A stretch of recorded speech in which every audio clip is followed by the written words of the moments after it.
Jadi visi misi saya sebagai calon rektor Unhas itu adalah ingin membawa Unhas menjadi Sociopreneurship University yang berkarakter, berdampak, dan bereputasi internasional. Kalau saya urai kata-katanya itu, saya kasih pendek membawa Unhas menjadi universitas terdepan dan universitas yang terasa.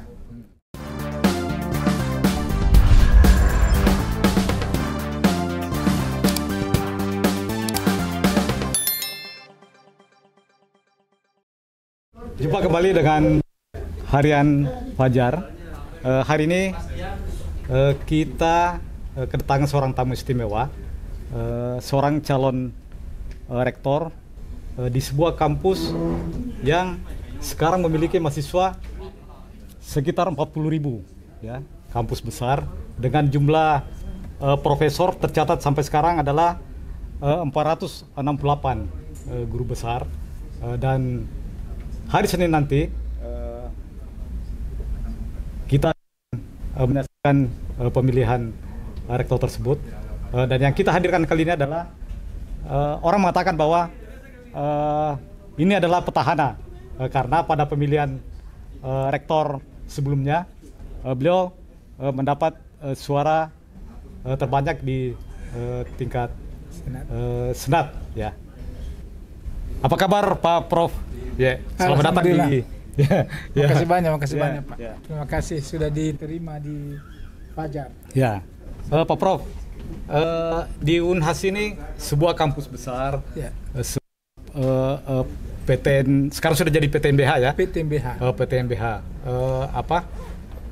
Mengelola kampus itu butuh effort yang besar, dan ternyata Pak Prof yakin dengan sebuah misi yang luar biasa menjadikan Unhas sebagai kampus berdampak. Ya, bisa dijelaskan sedikit tentang kampus berdampak itu? Ya. Jadi terima kasih Pak Ical, ya. Kita bincang-bincang santai saja. Ya. Jadi kampus berdampak sesungguhnya itu adalah lanjut slogan Kementerian Pendidikan Tinggi dulu, kampus Merdeka dan Merdeka Belajar. Ya. Yang saat ini itu ditransformasi menjadi sebuah istilah kampus berdampak. Kampus berdampak itu istilahnya dan pengertiannya adalah sebuah transformasi pendidikan yang bukan hanya sekedar menghasilkan alumni yang kompeten dan berkualitas, tetapi juga diharapkan alumni atau luaran dari universitas nantinya ini itu bisa menjadi agents of change dari persoalan-persoalan ekonomi, lingkungan, sosial, sehingga dampaknya bisa dirasakan sebaik-baiknya oleh masyarakat luas. Yeah. Jadi universitas bukan hanya sekedar mencetak alumni besar dengan dirinya sendiri sebagai sebuah menara yang menyala di suatu tempat, tapi dia harus keluar ke masyarakatnya, memberikan rasa yang berdampak kepada masyarakat sekitarnya. Itulah kampus.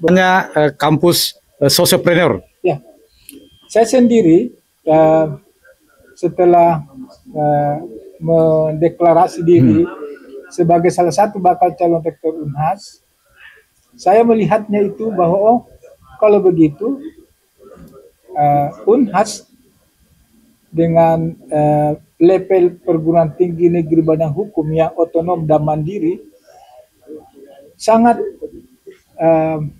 inline betul dengan tagline Dikti-Saintek, kampus berdampak, sehingga saya pikir bagus kalau memang begitu ide dan visi saya, ingin menjadikan Unhas sebagai universitas yang sociopreneurship. Ya, mereka bisa berkarakter, berdampak, dan bereputasi internasional. Yang intinya itu adalah secara mandiri bisa mengelola aset-asetnya, mengelola keuangannya, mengelola dirinya, dan mengelola seluruh masyarakat kampus itu untuk kemudian bisa memberikan manfaat bukan hanya masyarakat di luarnya, tapi masyarakat kampus sendiri. Ya. Bagaimana Prof akan membawa Unhas menyala kalau UKT-nya tinggi? Saya kira itulah salah satu yang harus saya pikirkan kalau ditakdirkan jadi Rektor Unhas 2026-2030. Karena perguruan tinggi selevel Unhas yang sudah ber-PTNBH kan sudah dengan bebas secara otonom mengelola dirinya, termasuk mengelola sumber-sumber pendanaannya. Dan saya rasa tidak benar kalau misalnya salah satu-satunya sumber keuangan universitas itu diharapkan dari UKT. Apalagi selevel Unhas yang sudah ber-PTNBH. Kita harus menjadi pimpinan universitas yang kreatif, bisa mencari income tambahan. Kalau bukan income tambahan, kita lama-lama menjadi the main income. Misalnya memanfaatkan aset-aset Unhas yang banyak, menciptakan bisnis-bisnis baru yang cepat, kemudian menjadikan produk-produk riset, produk-produk inovasi Unhas itu bisa dipatenkan, kemudian bisa dihilirisasi ke industri, kemudian bisa dimanfaatkan oleh masyarakat, kemudian dampaknya income generated masuk ke Unhas. Sehingga UKT bukan satu-satunya harapan kita untuk mencari sumber-sumber pendanaan. Kalau perlu, aset-aset yang sudah mulai termanfaatkan, bisnis-bisnis yang sudah mulai mendatangkan profit, jangankan memperhitungkan UKT, bahkan UKT kita bisa pelan-pelan kasih turun. Bahkan kampus berdampak itu salah satu dari perannya adalah melihat kondisi-kondisi masyarakat kita yang ingin memanfaatkan waktunya untuk melanjutkan pendidikan di Unhas. Kita harus kerjasama dengan pemerintah daerah. Ya, orang-orang yang merasa tidak mampu, maka kita bisa melakukan cross subsidi lah begitu, dengan mahasiswa-mahasiswa yang kita sudah hire di kelas-kelas yang mandiri, di kelas-kelas internasional, dengan masyarakat-masyarakat kita yang afirmasi. Menurunkan UKT itu menurut saya sebuah langkah berani, dan kalau mendengar tadi pernyataan Pak Prof, ini menarik sekali. Ya. Bagaimana dengan insentif untuk dosen? Ya. Jadi tentu semuanya ini kita lakukan secara berevolusi, tidak secara revolusioner ya. Karena semuanya itu dibuat secara perhitungan yang matang. Kesejahteraan dosen sesungguhnya itu adalah pilar utama dari sebuah membangun semangat kerja di universitas. Saya sudah 20 tahun, bahkan sudah hampir 30 tahun di Unhas, merasakan bagaimana saya mengabdi di Unhas begitu lama, sama dengan teman-teman yang lain. Memang masih butuh satu kebijakan internal di kampus kita ini untuk memperhatikan kesejahteraan dosen, kesejahteraan pegawai, dan kesejahteraan seluruh masyarakat kampus itu menjadi lebih baik. Ya. Adakah istilahnya insentif kinerja? Jadi insentif kinerja wajib itu dengan kebijakan dari pimpinan setelah melihat semua kekuatan-kekuatan pendanaan, saya mengatakan saya tidak ragu-ragu menaikkan insentif kinerja wajib 100%. Pada tahun pertama. Di mana-mana saya sampaikan begitu. 100%? 100%. Ya. Pada tahun pertama. Dan itu memungkinkan dilakukan, dan caranya Pak Prof sudah... Kami sudah hitung secara garis besar, dan kita bisa melakukan efisiensi. Efisiensi anggaran, kemudian yang kedua melakukan realokasi anggaran, yang ketiga adalah menciptakan dan menghidupkan bisnis-bisnis baru yang bisa income generatingnya itu cepat, dan tidak memerlukan modal yang besar. Yeah. Yang kedua adalah memperkuat kerjasama kita dengan pemerintah daerah dan kolaborasi kita dengan lembaga-lembaga filantropis yang lain. Ini semakin menarik Pak Prof. Ya. Menurunkan UKT, menaikkan insentif untuk dosen, terus menggali potensi-potensi yang lain. Terus dengan demikian, apakah bisa membangun infrastruktur di Unhas? Memang salah satu kita bisa lihat dari sebuah pengembangan kampus masa kini itu kalau ada pembangunan infrastruktur yang ada bisa dilihat dengan mata. Tapi menurut saya kita harus melihat segala hal yang kita mau buat itu kita harus lihat skala prioritas. Kalau saya melihat Unhas ini skala prioritas yang pertama memang adalah kesejahteraan. Yang kedua adalah membangun sumber daya manusia yang unggul dan tangguh. Kalau perlu dana-dana kita yang ada itu kita bisa melihat sumber daya kita, dosen-dosen kita ini kalau perlu kita berikan support untuk lanjut studi. Atau ada istilahnya program sabbatical. Datang ke sebuah tempat 3 bulan, 6 bulan, 1 tahun, datang di sana memperlancar keterampilannya, memperlancar kemampuan dari mana mereka, kemudian pulang membawa. Dan kalau pulang mereka tentu akan membangun Unhas. Nah, saya melihatnya itu yang penting. Yang ketiga adalah membangun infrastruktur yang terkait dengan hal-hal esensi di kampus seperti membangun laboratorium, memperbaiki sarana prasarana pembelajaran, kemudian membangun sarana prasarana informasi teknologi yang kini kita tidak boleh lari daripadanya, digital learning dan seterusnya. Itu harus ya memang kita bisa membangun gedung, kita bisa memperluas ruangan-ruangan belajar jika memang itu dibutuhkan. Dan kalau kebutuhan-kebutuhan utama yang saya sebutkan tadi itu sudah terpenuhi, kenapa tidak? Dan kalau bisa kita harus seorang pemimpin yang baik adalah bagi mereka yang bisa melihat skala prioritas, yang mana didahulukan, yang mana dibelakangkan tanpa mengorbankan kepentingan-kepentingan. Ya, jadi sumber daya manusia adalah salah satu kunci kesuksesan Unhas ke depan. Bagaimana dengan demokratisasi di kampus? Selama ini ada sinyalemen bahwa kampus itu mahasiswa dibungkam, ya. Nah, bagaimana ke depan ini? Salah satu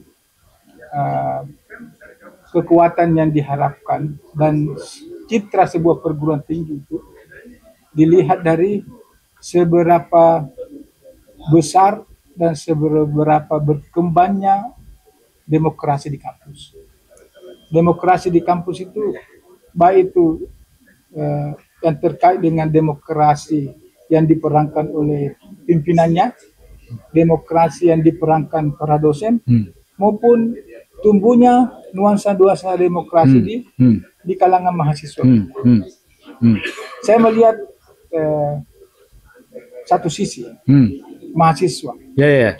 Mahasiswa itu menurut saya adalah sebuah aset bangsa yang memang datang ke kampus untuk dididik menjadi seorang manusia yang bukan hanya fisik ilmunya, tapi soft skillnya juga, karakternya. Dan salah satu hal yang kita harus paham bahwa kehadiran mahasiswa yang kita didik, kita atur dengan baik, kita berikan peran, bahkan bisa menjadi control of change. Jangankan control of change masyarakat sekitar, dia juga bisa menjadi kontrol bagi kita sendiri sebagai pimpinan. kalau ada yang tidak benar, ada yang sedikit keluar dari rel, dengan senang hati mahasiswa kita bisa mengontrol kita. Bagaimana caranya mahasiswa kita bisa mengontrol kita kalau kita tidak memberikan kepadanya ruang, kita tidak memberikan kepadanya rumah, kita tidak memberikan kepadanya kesempatan.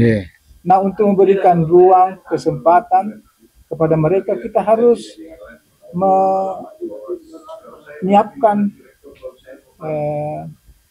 sarana prasarana, kondisi yang termasuk ya badan eksekutif mahasiswa tingkat universitas, tingkat fakultas itu harus dikembalikan perannya, harus dikembalikan lembaganya, dan mahasiswa yang ada di dalamnya harus dikembalikan nyalinya, harus dikembalikan idealisme, agar mereka itu menjadi, maaf saya ulangi lagi, pengontrol bagi masyarakat sekitar, bagi demokrasi yang ada di bangsa kita ini. Dan yang paling penting menurut saya, mahasiswa kita itu, kita sangat berharap menjadi pengontrol kita sendiri, pimpinan di universitas. Kalau ada yang benar, ayo mahasiswa kita bicarakan sama-sama. Dan itu hanya bisa dilakukan oleh seorang rektor yang mantan aktivis.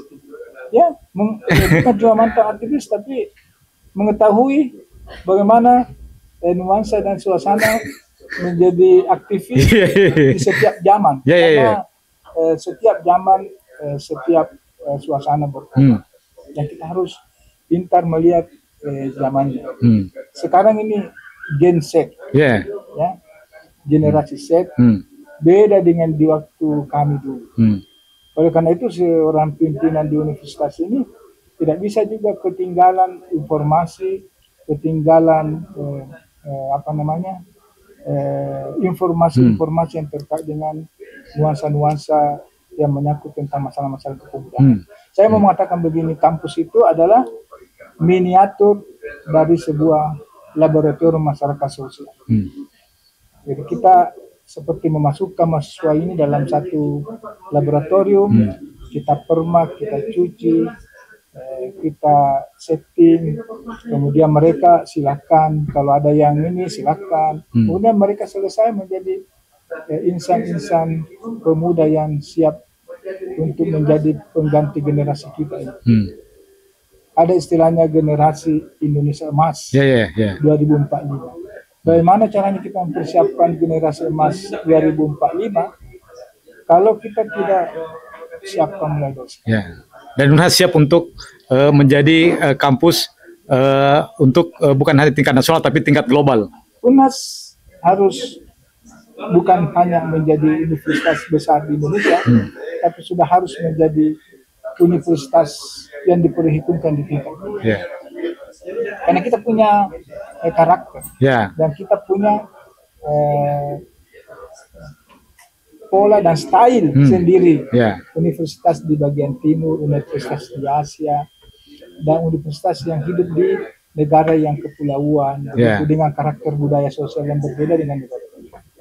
Terus mungkin terakhir Pak Prof, kemarin visi misi yang disampaikan pada saat pemaparan bisa diadakan sedikit? Iya. Jadi visi misi saya sebagai calon rektor UNHAS itu adalah ingin membawa UNHAS menjadi socio-preneurship university yang berkarakter, berdampak, dan bereputasi internasional. Kalau saya urai kata-katanya itu, saya kasih pendek, membawa UNHAS menjadi universitas terdepan dan universitas yang terasa. Jadi itu adalah dua kata yang ingin membuat UNHAS itu maju, tapi dia juga ingin memberikan dampak kepada masyarakat sekitar, sehingga dirasakan oleh masyarakat. Akhirnya saya dari visi itu saya turunkan 5 misi kerja utama. UNHAS berkarakter, UNHAS berdampak, UNHAS mengglobal, UNHAS berwirausaha, dan UNHAS menata diri. Luar biasa. Terima kasih. Saya hafal betul karena sudah berulang-ulang saya pelajari dan saya dalami. Dan sekarang saya kira pengalaman Pak Prof memimpin Sekolah Pasca Sarjana UNHAS yang begitu luar biasa, menjadi bekal yang Ya. besar untuk maju menjadi Jadi rektor. saya di akhir ini saya sudah 20 tahun lebih di Unhas. Saya sudah punya pengalaman mulai dari tingkat yang paling bawah menjadi ketua program studi, menjadi ketua departemen, kemudian sudah itu menjadi wakil dekan 1, kemudian dekan di Universitas Muhammadiyah, kemudian dekan di Fakultas Kedokteran, kemudian sudah itu wakil rektor, kemudian menjadi direktur pasca sarjana. Jadi sesungguhnya tinggal rektor saja, dan saya tidak pernah jabat di Unhas. Dan saya sungguh bercita-cita ingin mengabdikan diri saya pada akhir-akhir masa saya di Unhas ini melalui wadah rektor untuk membangun Unhas sesuai dengan harapan dan visi misi Unhas sampai 2030. Oke. Terima kasih Prof. Kita sampailah pada akhirnya bahwa kita berharap kiprah Prof. Budu yang selama ini jadi terakhir adalah Direktur Pasca Sarjana Unhas, bagaimana nanti memimpin Unhas ke depan. Kita kembali ke studio.